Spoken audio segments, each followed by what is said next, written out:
3, 2, 1. Glowing Up Latina, Season 3, Episode 14.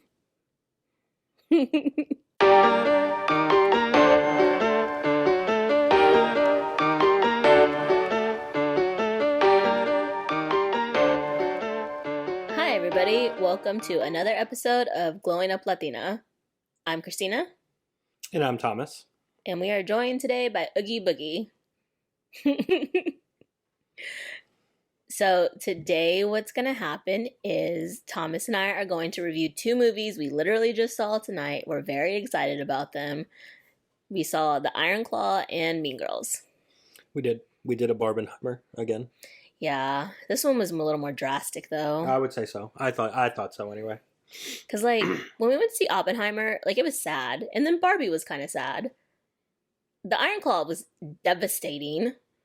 And then Mean Girls was a musical, so... Yeah, it was like culture shock almost. It was like, I was sitting in the beginning of Mean Girls like, what is going on? Just whiplash. So, Thomas, how are you doing tonight? I'm doing pretty well. How are you doing? I'm good. We're recording in my living room. And I'm not going to lie to you, the setup took quite a bit of time. Yeah. I think at least an hour. Yeah, probably about that. We had to get the mic situation right. We had to get the seating arrangements right. I've largely not moved from the spot. That is true. Like, we just had to figure out the things around me because I'm in the middle of a couch. Okay, everybody. So like I said, we're going to review these movies. Thomas said he's doing great. I'm doing great. Very excited for today. I hope you guys all enjoyed Amanda's interview last week. I hope y'all enjoyed my solo episode. I have something just as exciting for y'all coming next week. So be on the lookout for that. But today, movie reviews. And I think we're going to do The Iron Claw first. And I think because I feel like I have more to say about The Iron Claw than I do Mean Girls. Yeah, I would say so. So, what do you rate The Iron Claw? Oh, I already gave The Iron Claw 5 stars out of 5 on my Letterboxd. It's one of my favorite movies of 2023. It did come out in 2023. It debuted in Texas, in Dallas in November. And then had a nationwide in like December. Oh, okay. So like it came out late in the year, so I think it missed the awards, but so like they won't be up for any awards this award think season? So. I think they're next year. I'm not 100% sure on that. Someone would have to. That is a crime. Call 911. Just put like a disclaimer. Thomas was right or Thomas was wrong after this. For the YouTube channel, but I think it misses because it came out late. Okay. So I know Thomas would watch wrestling when he was growing up, and I watched wrestling when I was growing up. Different eras, though, apparently. So explain what you mean by that. I wouldn't say different eras as much as different companies. So you were watching WWF growing up. I was. I didn't watch WWF. I watched WCW. So you didn't see like The Rock and Stone Cold Steve Austin and Rashiki and Gold Dust. I did it later. Okay. So like growing up, my dad watched wrestling, and growing up, he put WCW in front of me. I watched Monday Night Nitro, and that was it. Like I watched Goldberg. Oh my god, I have like a faint memory of Nitro. Yeah, it was going up against Raw at the time. Okay, yeah, we were watching Raw. I was watching Nitro at the time. So I'd watch Goldberg and Hulk Hogan and Sting and all guys like that. Sting was my favorite wrestler growing up, but Goldberg came to WWF later. So did Sting. So did most of because WWF ended up then WWE at the time ended up buying WCW. Okay. So because they won the battle. Was it WWE at the time or WWF? It was both. You watched it when it was F, and then it transitioned to E. After it acquired like a bunch of smaller. No, it was from, I think it was the World Wildlife Federation was like, we are the WWF. Oh, and Vince okay. I think they got into a legal thing and Vince changed it. That's so funny. I'm pretty sure it was about that. You mean the World Wildlife Fund? Did I say Federation? Yeah. No, the World Wrestling Federation and the World Wildlife Fund, yes. But I'm pretty sure that's what it is. Okay. Because it had a whole campaign. It was like, get the F out on the back of the shirts. And they just had the WWE logo. That's pretty funny. Yeah. Because they changed the name. Okay, so yeah, you were watching then. Do you have a favorite wrestler? Growing up, it was Sting, was my favorite wrestler. And then when I started watching WWE, because after WCW closed, I stopped watching wrestling for a few years. Oh, okay. And then I came back to it around middle school. So I maybe missed 4 or 5 years of wrestling. So you weren't there for like the Eddie Guerrero hype, the like were you there He like was when in WCW. I remember him then. And okay. then he left for WWE. So So then did you get to watch John Cena's debut? that's when I started getting back into it. In Okay. like the mid 2000s. Okay. Like 2005-ish Okay. is when I started getting back into it. And that was like Edge became a single star and I really liked him. John Cena was a star. Randy Orton was coming up. Mm-hmm. That was all that. Oh, era. Batista, Yeah, now but world-renowned exactly. actor. Exactly. In Dune 2, Batista. Guardians of the Galaxy. Yeah, so mine was like Stacy Keibler, Trish Stratus, Yeah. Lita, China, Yes. the Hardy Brothers. Eddie Guerrero was like really big in our house, and we have a picture with him. Fun fact for everybody, because we used to go to the wrestling shows like when they would come to town, which you did later in life. I didn't go to my first wrestling show until I was in college. Okay, yeah. So we used to go when we were little, and they would be like on Monday nights. Like we would go to Raw. I think we went to SmackDown one time. Yeah, I think they filmed on Tuesday, but it was on Thursday or whatever.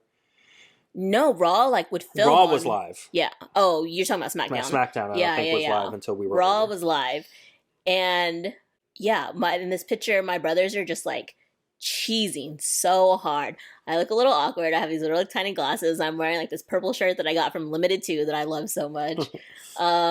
Yeah, those were good times. This movie made me like really nostalgic for like I guess like basically when I was little. Because I kept thinking back to like my brothers and like when we would all watch it, and like we would go to the shows with my cousins who were really into it. It was like a whole thing. And my uncle used to get the pay-per-views, and we would go over to his house and like watch them. My brothers used to do the Walls of Jericho on me. There was that also. So yeah. But I guess to get them to the movie of it all. So we watched Iron Claw, starring. Okay. Zac Efron plays Kevin Von Erich, the oldest brother, and for now we're going to go into spoiler territory for anyone who doesn't know who the Von Erichs are or anything like that. So that's just when you pause it and then read about all of them and then come back. Kevin Von Erich is who Zac Efron plays. He is the oldest and only living Von Erich brother left. Jeremy Allen White played Kerry Von Erich. Harris Dickinson played David Von Erich. Stanley Simons played Mike Von Erich, who was the youngest brother. This is in order of their age.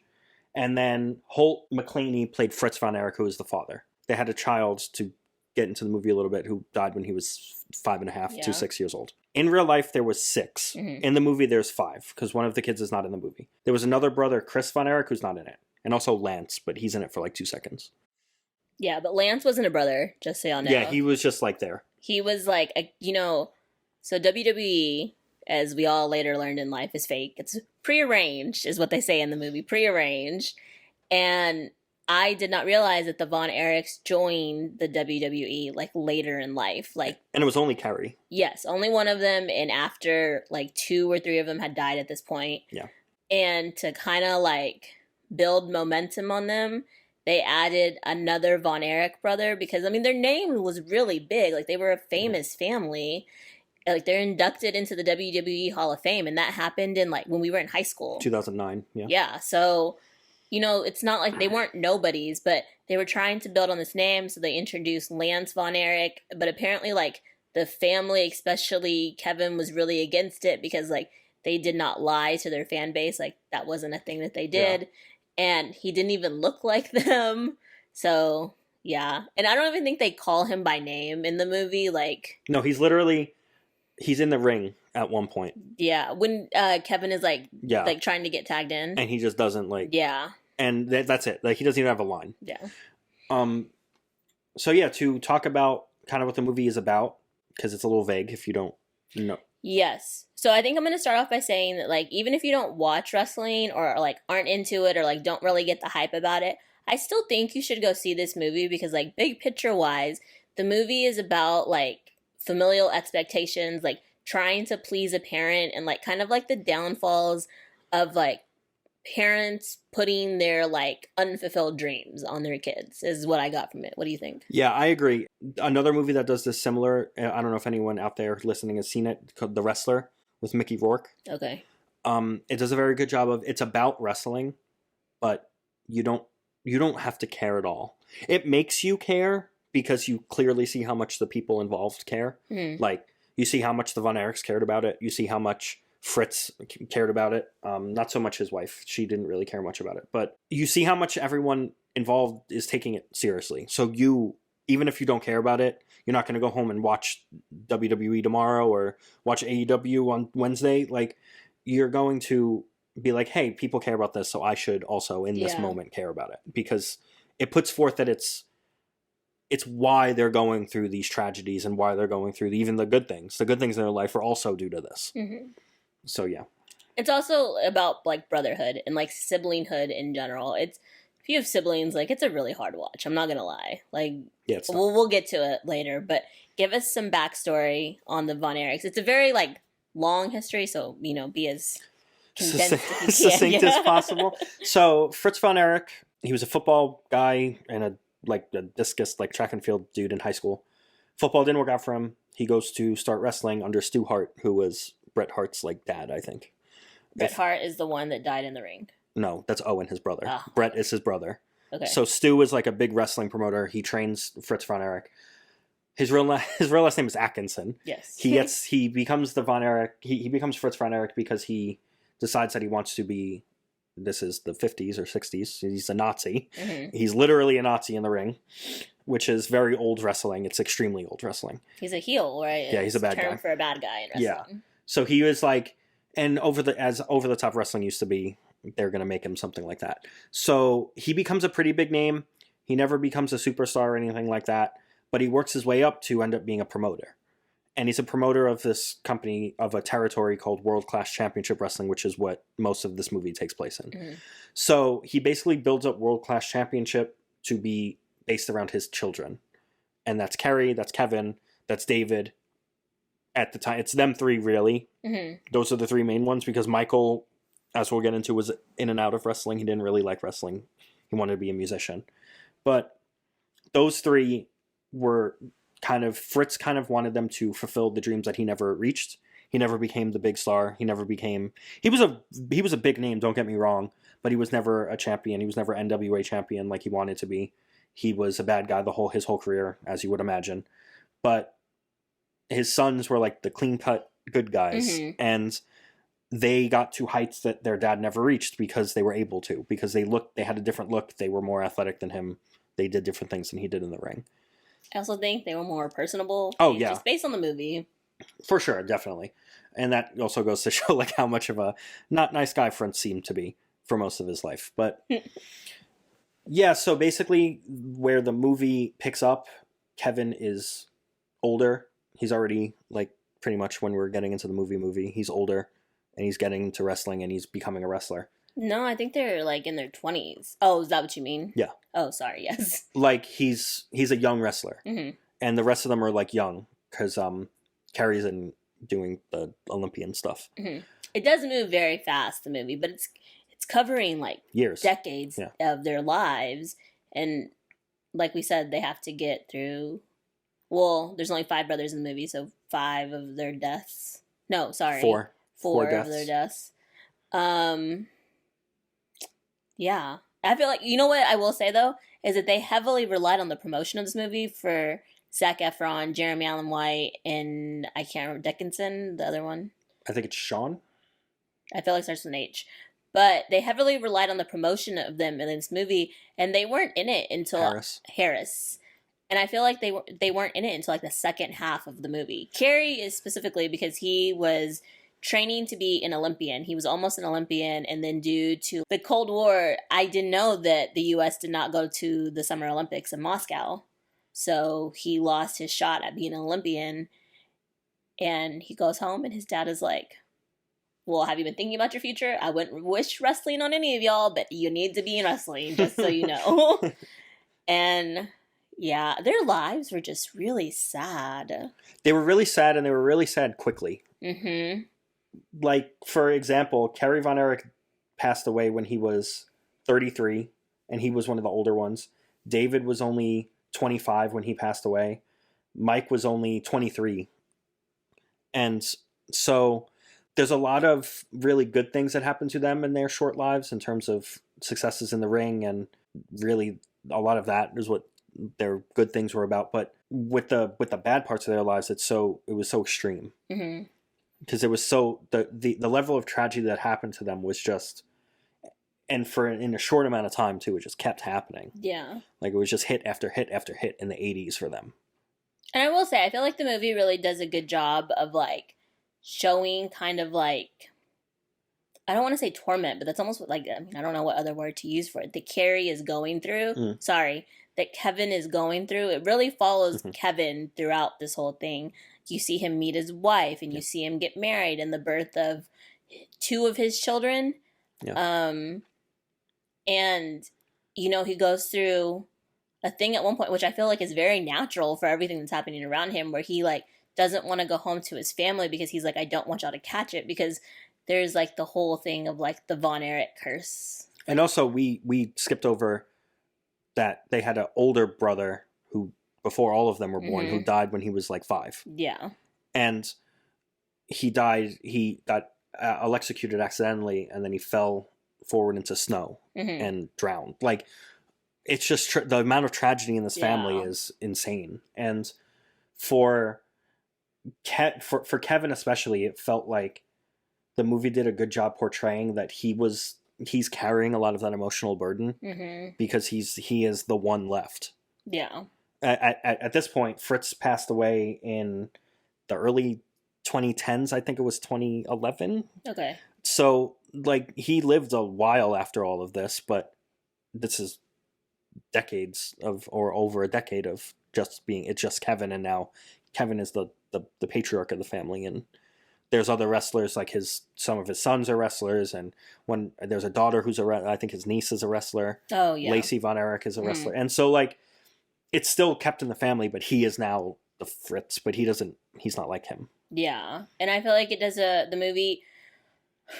movie's very emotional. Yes. Like, you watch it, like Thomas said in the beginning when he was talking about The Wrestler with Mickey Rooney, like it does a really good job of just portraying the story of this family who the boys are doing their best to like please their dad and so badly want to succeed at what they're doing. So for them too, a little bit, because especially with Carrie, Kevin, and David, like they were into it. They had the build for it. They had the athleticism for it. Like they liked it, it seems. But I don't want to say they couldn't catch a break. That's not true either. They had shots at titles and stuff. But all these personal things kept getting in the way. And the worst part is some of it was of their own accord, which is the really sad part about a lot of the tragic parts about it. Like, so Kerry Von Erich gets into he wins the NWA championship, which, to make a very long story short, the NWA was basically they were the main alliance in the entire country, and all the territories were under them. So in order to be NWA champion, you had to go to a board of directors and be like, this person in my promotion deserves to be champion. And they will ask why, and you have to basically you have to pitch it, like almost like a movie pitch. And the reason why it was such a big deal was that person now had to go to every territory around the country and tour. Because like Ric Flair, who was NWA champion for a really long time, he didn't stay in one territory. He would go to New York, and then he would go to Texas, and then he would go to Minnesota, and then he would go to Memphis to face Jerry Lawler, because that's where he was. And then he would go to Japan, because the NWA champion it's worldwide, and he has to go to wrestle there, you know? So it's a huge deal.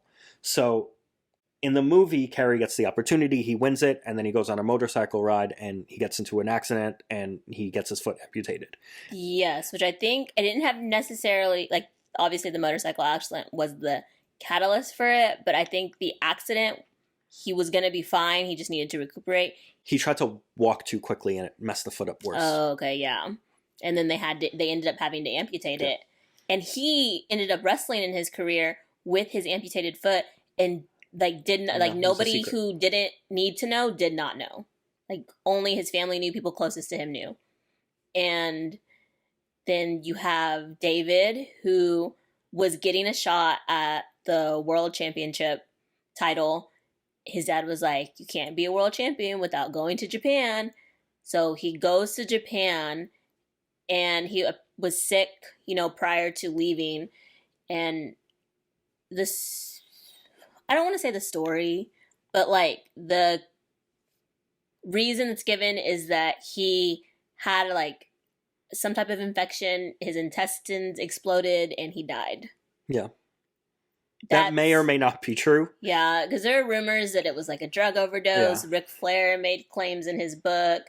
Um, I don't know. It's hard. It's also hard because as being a wrestling fan for such a long time, there's so many unreliable narrators in wrestling. All of these guys have a story to tell, and they're telling it in the way that makes sense to them. Mm-hmm. And so it's hard to. I'm going to take almost everything that all these Yeah. guys say with a grain of salt. But like David, I think one of the big scenes that really drives it home about how strongly they really wanted to do this for their family and for their dad was David's sick at the wedding, at Kevin's wedding. Mm-hmm. And he's throwing up and it's blood. And Kevin's like, you got to go to the hospital. And he's like, I have to go to Japan. Because if he doesn't go to Japan, the NWA is saying, well, that's it. Yeah, and I think like, Kevin says like, "Oh, you could not go," and they laugh laughing because they know that's not an option. And if you're a real father, it has to be an option. Yeah, like any real father would be like, you're not going. You need to get better. Because if it was a ruptured intestine, then you could get that surgically repaired. mm-hmm. But he just didn't have the opportunity. He didn't even check. Yeah. And then let's see, Michael was in the movie they portrayed him as not being really into wrestling, and he had an accident in the ring where he broke his shoulder. It looked like he had to have surgery, and he got an infection like from the surgery. The documentary that I watched said it was an infection from the surgery. The movie goes with toxic shock syndrome. And his fever just spiked too high. He was in a coma and he came out of it with brain damage. And then he committed suicide. Yeah. And then there was Carrie, who to me the movie kind of made it seem like it was like the steroids, like they really like messed with him. With Carrie? Yeah. He had a drug issue too he had an injury. Oh, that's right. That we did talk about this part though. About in the movie they left out that Carrie had gotten arrested for drugs a couple of times. He was on probation one time. He violated his probation and he was going to be sentenced or had to turn himself in, I think. It looked like he was going to like face for real jail time. Yeah. Like it wasn't going to be like a slap on the wrist and go on your way. Like it was actually he was going to have to go to jail. And then he killed himself. Yeah. And you know, the movie, like, again, this dad I will never understand, like, what would drive, like, a parent who loves their children, supposed to love their children, take care of their children, drive,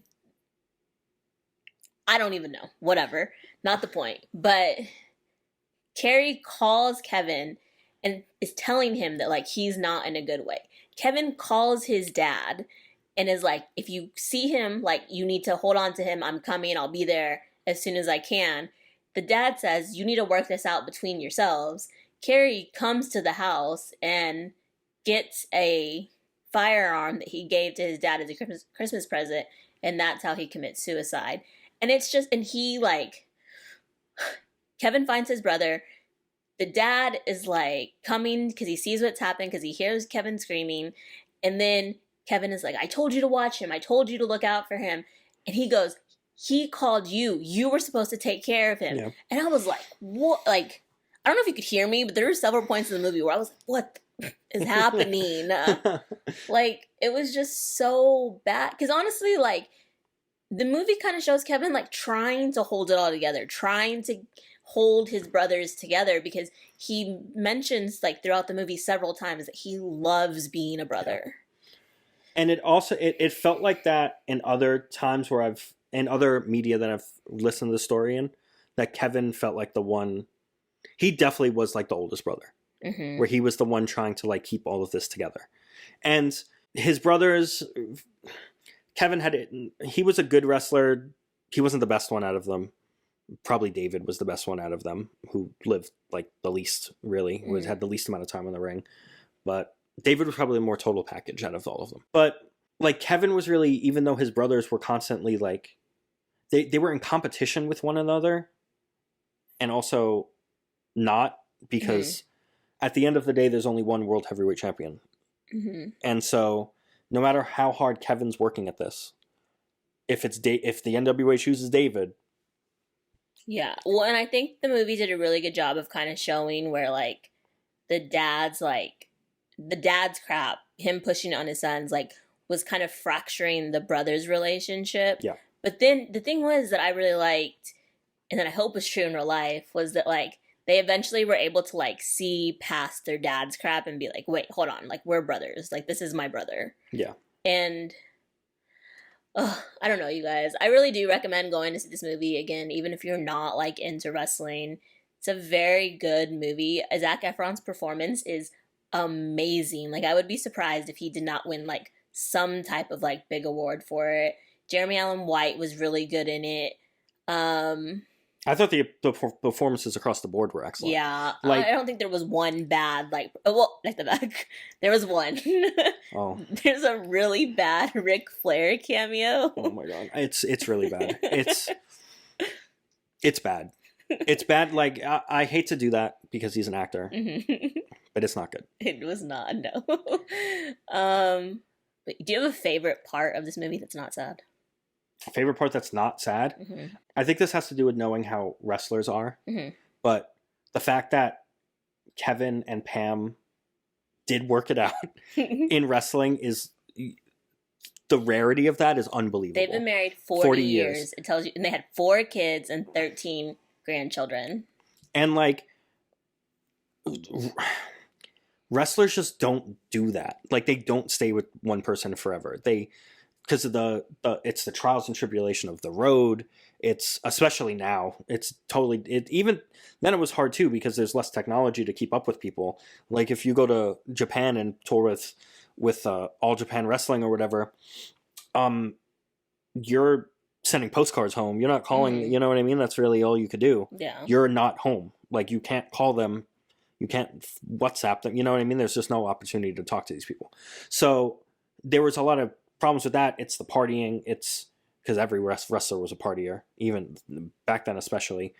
It's the drugs, it's steroids and stuff like that, like messing with your brain chemistry. So for them to actually work this out and like almost it's kind of like a Kevin lost a lot, but he didn't lose everything type of thing. I think that was one of my favorite parts, and that I already knew that they stayed together, like because I knew the story. So I didn't, because in the documentary I watched, like he doesn't mention her. She's not in it, shown. Right? Yeah, not at all.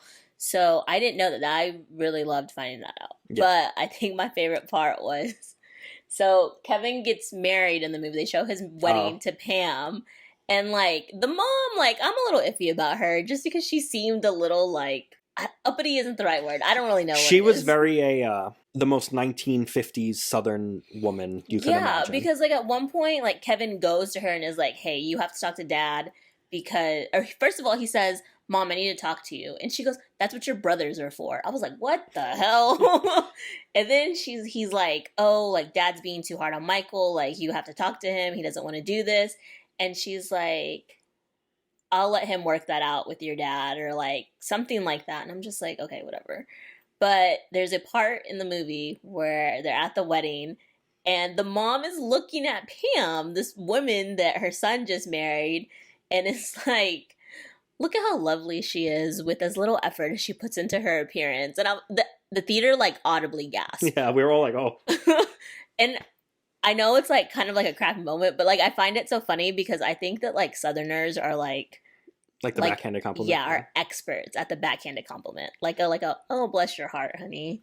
Like yeah, that was funny. Just yeah, it was funny. It was a funny moment. I thought you were gonna say when they danced in that. I did also like. There's a dance number in here, which there's not in Mean Girls. There's one, but whatever. We'll get to that in a minute. Yeah, the last 10 minutes of this movie, I was basically just sobbing the entire time. I was crying into the credits too. I couldn't really stop. So like if you're a crier, just be aware of that. Oh yeah, you're going to cry at this movie like 100%. I'm not even lying. You are. But we do give it 5 stars. So 100%. Go watch it. And I guess the last little fun fact I'll say about the movie is Chavo Guerrero was actually a wrestling consultant on this movie, which I loved. And he also had a little cameo in the movie. Yes. So did, at the time, AEW World Champion Maxwell Jacob Freeman. He played Lance. Oh, okay, okay. But it's cool that they had real wrestlers there because we didn't even say it was written and directed by Sean Durkin. I think he did a really good job of letting the people who know wrestling do the wrestling portions of this, because Chavo Guerrero Jr. Obviously has been in the business for a million years at this point. His dad worked in this company, and so like I think he did a good job. And apparently other wrestlers have said this as well, that they're glad that they had actual wrestlers on set for this, because it just adds to the legitimate factor of it. Because obviously, like, Zac Efron's an actor, he doesn't know how to wrestle. Yeah. It's a different thing. It was really good. We both recommend it.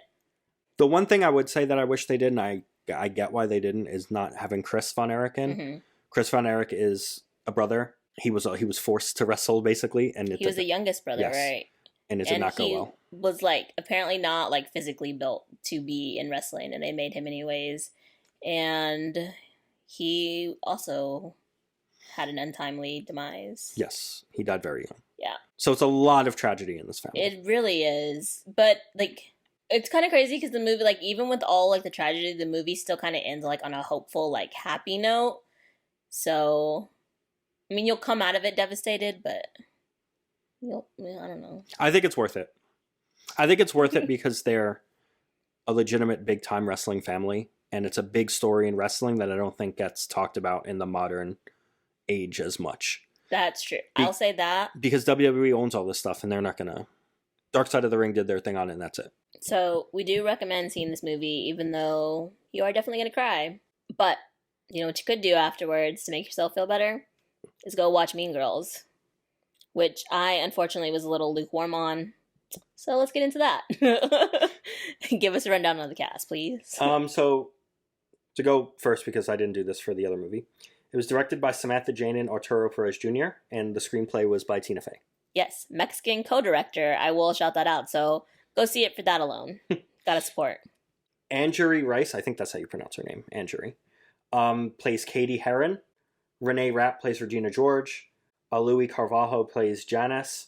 Jaquel Spivey plays Damien. Avantika plays Karen. B.B. Wood as Gretchen Wieners. Christopher Briney as Aaron Samuels. Jenna Fisher, shout out Pam, plays Katie's mom. Busy Phillips plays Regina's mom. Tina Fey plays the math teacher. And Tim Meadows plays Principal Duval. And he's also in the movie. Also returning. Yes, he returns as well. Okay, so here's my issues with these movies. Well, with this movie. Sorry, with this movie.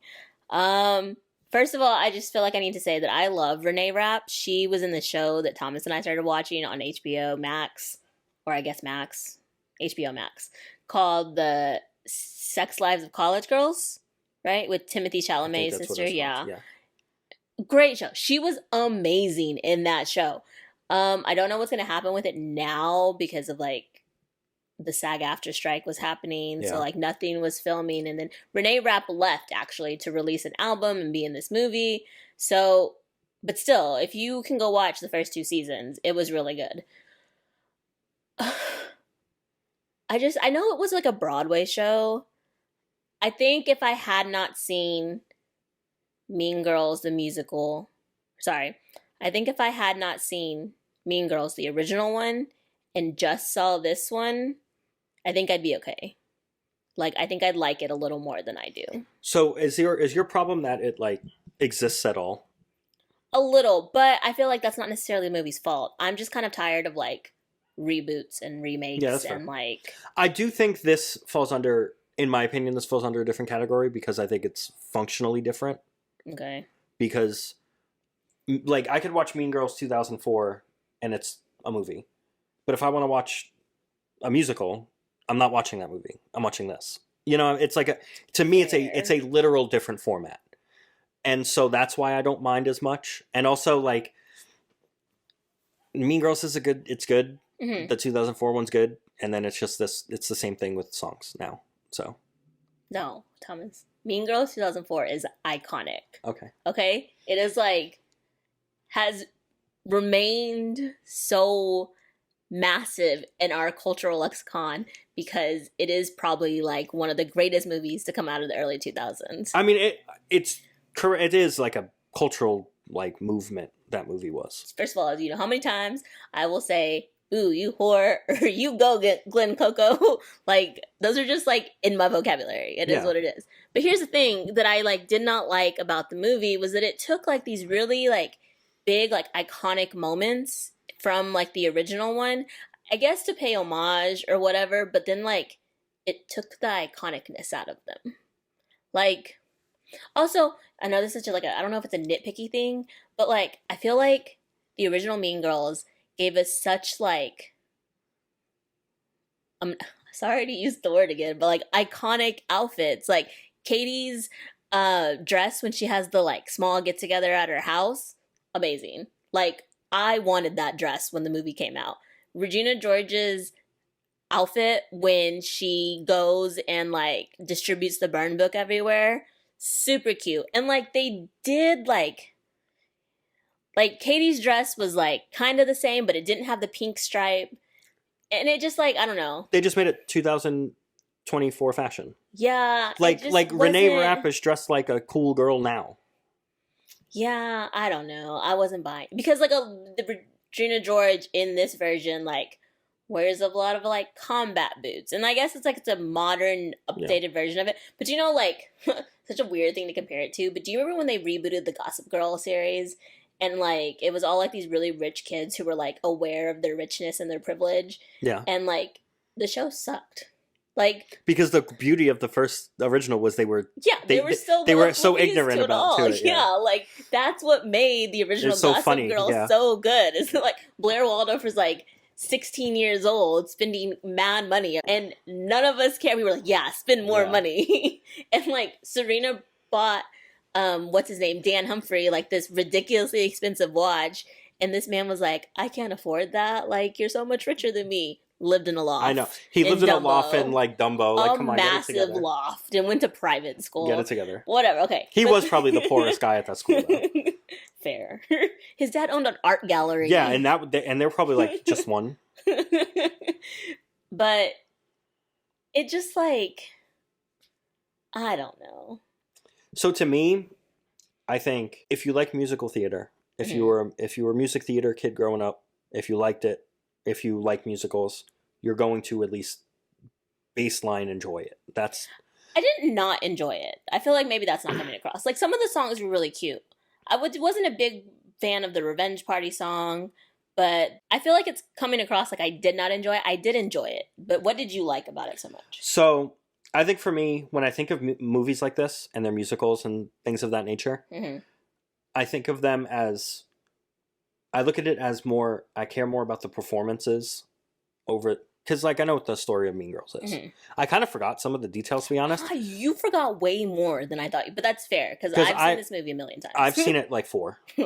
And I haven't seen it in half a decade, probably. Really? I don't remember the last time I've seen it. Okay, I think that might be one of my issues with the movie. Not with you, sorry.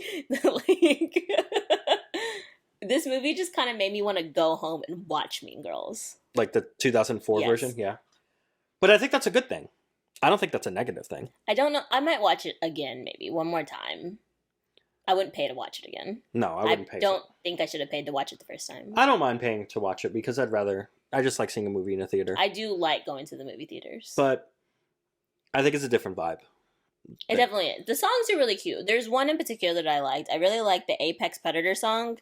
I did enjoy that. Because, in the original, what they do is, like, Katie is, like, the narrator of it, and in the cafeteria, they have, like, the jungle scene, and at the mall, they have the jungle scene, and the Apex Predator song kind of replaced that. That was a really cute song. So the girl that played Janice, she was Moana. And, like, I know everybody, like, loves her in that. She wasn't bad in this. I just, like, Janice had a certain vibe in the original I like this Janice better. Really? Yes. Because I think she actually got real justice. Like, I think there was I think she had a real arc. Yeah, there was more, she has a more fleshed out story. In the 2004 version, it feels like Janice is like a plot device for Katie. That's fair. To, like, get into the plastics. Like, that's, I always felt like, and it's a 2004, like, coming of age fun. I'm not expecting it to be like super crazy like that, like super details. But I feel like this movie actually tried to do a little more of that stuff Yeah. with some of the side characters, and Janice and Damien being, well, not so much Damien, but more Janice, felt like a focal point to Tina Fey. Like, I want to make sure that she gets some of more love than she had before.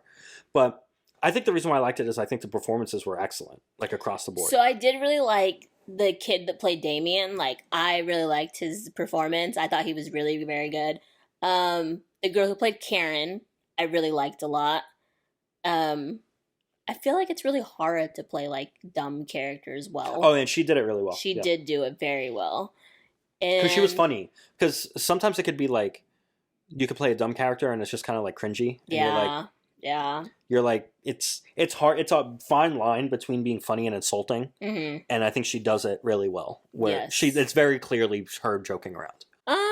Katie and Regina, like Rachel McAdams and Lindsay Lohan had like this chemistry between them, and I didn't really buy into like the Regina and Katie of it all in this one. I get that. I think though, like I liked pretty much everyone in this movie, performance Yeah, wise. I don't think anybody was bad. I'll say that. It's just that like I feel like if you were a girl growing up during that time and then you watch this one, like you go in with high expectations. But to be fair, like when they redid The Lion King, I was like, I mean, I most did people not didn't. like. I mean, this is also not doing great reviews wise, but also I think a lot of the reviews issues is they did not advertise this as a Yeah. musical, and people walked in and were like, "Why the hell are they singing?" Why is everybody singing? Like there was a TikTok I saw Mhm. where someone's in the theater and she starts singing, and the theater's like, "Oh!" Like everyone groans, and it's like because I just don't think people. I think musicals take a certain audience, in my Mhm. opinion, because some people just don't like them, Yeah. and they never will. No, it could be the best movie, the best musical it could ever be made, Grease, and somebody could and be like, somebody I will hate just that, be, "I which hate is it." a crazy opinion. Because to they have. just don't like a musical, and I get it. I respect it because whenever I'm in a musical, well, not in one, when I'm watching one and I'm looking at it, I'm like, could you imagine if they're just like actually singing in the? I'd be so annoyed if I'm just a random kid at that school. I'm like, Katie, can you stop singing? Like, about October 3rd. I'm saying, like, I think about that all the time. Like, I'm at the house party and Renee Rapp's singing. I'm like, Dick, can you chill out? Like, I'm just trying to hang out. But because it's you have to like suspend disbelief. Speaking of wrestling, it's going back to that. You have to suspend your disbelief watching wrestling. You have to suspend your disbelief watching a musical. And I think that I just think the performances were great. I thought Rice was really good. I thought Renee Rapp is going to be like a star from this movie, more so than she already is. I'm not sold on that. I could see it being a starred like performance for her. I think the funny thing is like, had I seen the Broadway version of this movie had I seen the Broadway version of Mean Girls first, I think I would have liked the movie better. Like if I would have seen Mean Girls 2004, Broadway version of Mean Girls, and then movie version of Broadway Mean Girls, I think I would have liked it more. Because like you already know like you're getting a musical when you go see a Broadway show. Like For the most and part, you yeah. know it's what do you mean for the most part? Not every Broadway show. I guess Broadway. Yeah. Maybe I'm wrong. Our plays are on Broadway. Just plays. Are they? Like Shakespeare is on Broadway. When we went to see 1984, was that a musical? I think they actually turned it into a musical. Not the point. But You know what we mean. like when you go into Broadway, like you're expecting a certain thing, like something more Yeah. dramatic, something more flary. Oh, also, sorry, side note, there was a lot of product placement in this movie. Like All the elf stuff. Yeah, there was like mad elf product placement. Perrier, bubbly water. Is that what it's called? The BUBLY Yeah. water. I think it's called bubbly. Yeah. Motorola, like They all had. I thought that was a really funny touch. That Dell computers. that they all had the Motorola touchscreen flip phone. phones, yeah. Because it's like a flip phone in 2004. They all had. I was like, that's cute. That's a funny touch. There was just a lot of product placement in this movie, which I'm never really a fan of. Like, there's basically a car commercial in the middle of Barbie, and I was like, what the hell is happening right now? And then they did later use it as the commercial for that car. Did they really? Yes. I don't think I saw that. That's funny. But yeah, I think if I would have seen it in that order, I would have liked it better. I don't hate it. I'm not saying don't go watch it. It's just something different. And Yeah. I don't seek out different I really think that I texted in my movies. I texted a few of my friends about this as soon as the movie's over. And I was like, do you like musical theater? Like, are you a theater kid? Mm-hmm. And they were like, yes. And I was like, you will like this movie. Yeah. If you're not, then you're probably not going to like it. Oh, another thing that I was kind of upset about, we got one dance number. It was good. It was Karen led the dance number, her character. Her song was really cute. Yeah. I kind of wanted another big dance number. Yeah. I'm just thinking when you could have done it. At the end, at the spring fling. That's like the perfect time to do it. They did it in the credits, kind of. Yeah, it was in the credits. Rice dances a little bit. Oh, she does. She has the one little, like, she has walking down when she's getting picked up after the first day of school. Oh, yeah. But that's like the 5-second dance number. It's something crazy. That song was kind of cute, too. The What math, If, I think it is. Yeah, like, I can or do Stupid math with well. Stupid with Love. Stupid with Love, Smart with Math was basically the that was the chorus, theme of that song. Thomas, like, what did you give it? I gave it a 3.5 out of 5. 3.5 out of 5 stars. Actually, yeah, that's about what I would give it. Because maybe 3 to 3.5. I think the performances carry. Like, yes, I agree. And I think that's what I go to if I'm watching a musical. I don't really. That's what I'm there for. I'm there to see the people sing. Like, I'm there for Renee Rapp singing. I'm not there for like the plot. You know what I mean, though? you like Grease. Like, I don't really care First about. Of all, the songs carry the plot in Grease. Do But not that's the whole ever point. get on this podcast and say bad things about Grease. How many times I've seen that movie? Yes, I know a lot. Thomas's mom loved Grease. I watched it like multiple times every year growing up. Like, I've seen that movie a ton. I love Grease. And so, like, but that's the point. Like, the songs are really fun, except Beauty School Dropout. No, I love that song. I will never understand your hatred for that that song. song. It doesn't. But it's literally perfect. That's the only song I don't like on that entire thing. No, you know what? It took me a while to grow into Hopelessly Devoted to You. When I didn't like it when I was younger. And I like it. I always like that song. And I much more appreciate Olivia Newton-John on that song. That was funny. But yeah, like, the songs are cool. Like, I thought Rice was a better singer than I gave her credit for. I also think, like, part of my issue with this is that, like, I really like the Apex Predator song. Like, I could see myself, like, I can listen to the Grease soundtrack. I love Hairspray. I can listen to the Hairspray soundtrack. That's a good one. That's a good movie musical too. Mm-hmm. Is the Hairspray movie. And I think, honestly, that's kind of, because I knew going in it was a musical. And so I'm thinking Hairspray in my head. Hairspray was really good. John Travolta, so good in that movie. Christopher Walken, the girl that plays Tracy, Zac Efron's in that movie. He's really good. Amanda Bynes is really good in that movie. Like, everybody is very good in that movie. Like, that's one that I would give a 5. The songs fell a little flat for me in this one. That's, I think, the biggest issue. Is I was thinking about this in the movie, actually. It's like, I don't know how many of these songs I'm going to listen to. Like, I'll listen to, like, Grease Lightning. Exactly. But, like, I don't know how many songs I'm going to put on my Spotify from this. Yeah. And, like, I'm looking at it now, and it'll probably be a few.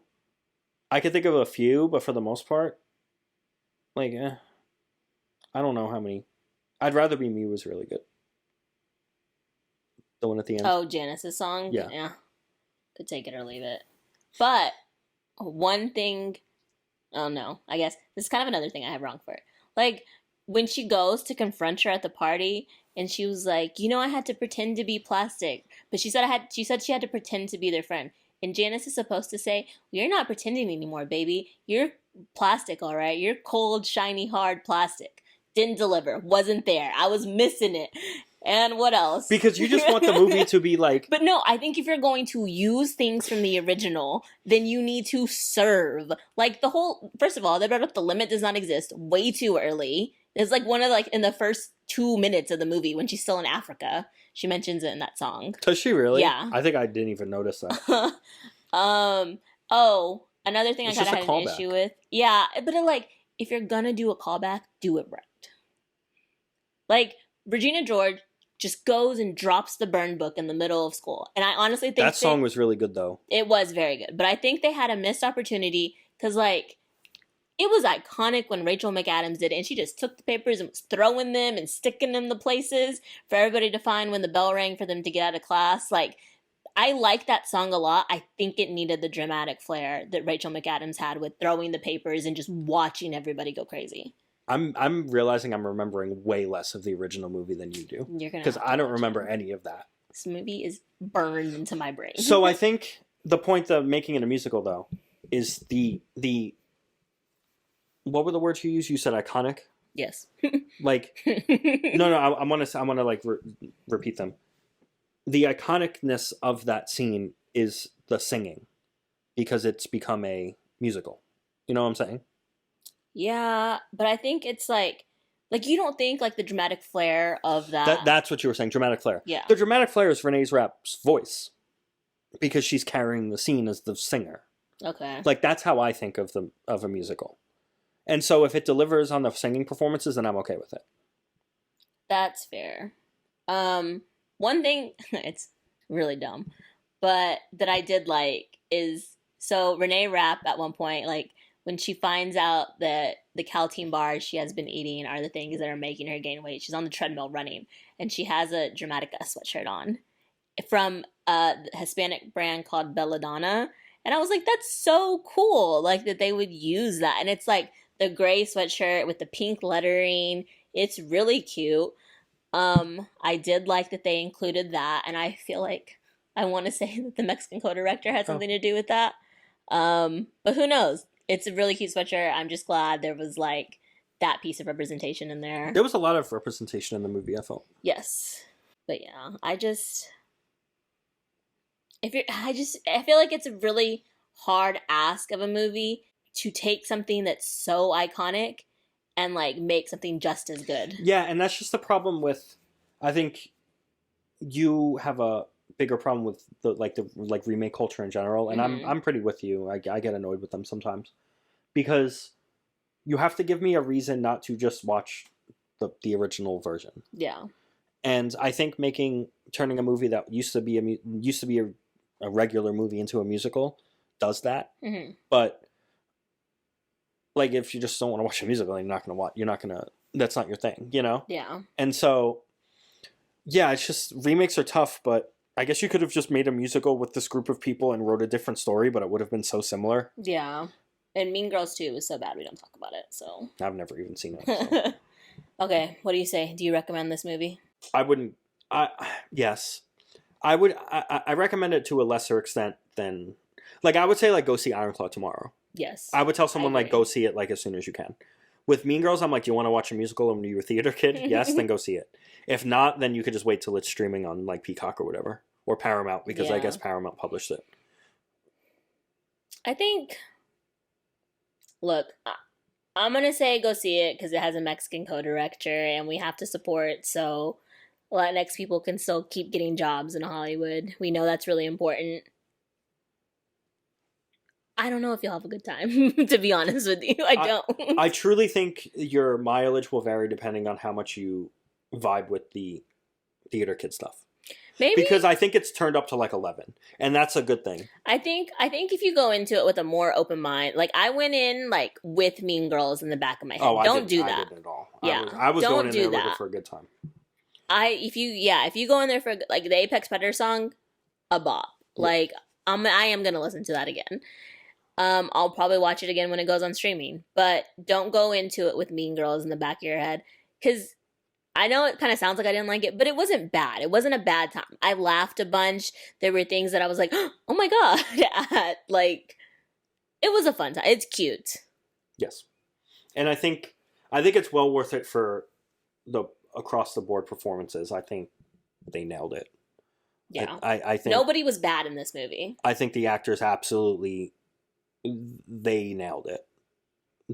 It's a musical and the performances have to carry to a certain extent. And I think they did as much as they possibly could. Yes. To carry it as far as it went. Because I enjoyed it. Well, if you have seen either one of these movies, please let us know what you think. I'm eager to hear. And if you think I'm wrong, maybe tell me I'm wrong. Before we go, do you have a favorite musical? Favorite musical? Mm-hmm. It's probably Grease. Grease is a good one. Grease and Hairspray are my top two. Do you have a favorite Broadway musical? That I've seen? Yeah. No, that you've heard of. Avenue Q. Oh, you did really like that one a lot. I recently saw and Julia with my mom and my grandma. Was that That it good? was I don't think I very asked you. good. It was so cute, and I was nervous about it because that's one of the ones that's like a um, it takes like actual songs and builds a show around them. Uh, But it did a very good job. I that's liked it hard. a lot. Yeah, it was really good. So Thomas, before we go, what is making you glow this week? Well, You can't say the Iron Claw because it's definitely not a glow. oh no, I saw Okay. they had the Dune 2 trailer Oh, twice. that's right. Yes. Both movies had the Dune 2 trailer, and they were the same trailer twice. And I was on the edge of my seat. He was very excited for this movie. Denny Villeneuve is cooking, let me tell you. And I'm eating what he's cooking. I'm so excited for this movie. They took it away from me on Christmas because it was supposed to be out already, and they pushed it till March. I'm very sorry, but I am excited you'll get to see it in March. I can't wait. Well, my glow this week is that I got to go to the movies with Thomas and Jeremy. I hadn't seen Thomas in quite some time just because the holidays and various traveling. Uh, Oogie Boogie. Any thoughts? Don't forget, we are still taking season 3 submissions for our final episode. You can submit any questions that you may still have. You can submit your Am I the Asshole stories. You can submit any secrets that you want to share. And you can do it anonymously with the Google form that we have, which you can find on our Instagram every week at Glowing Up Latina.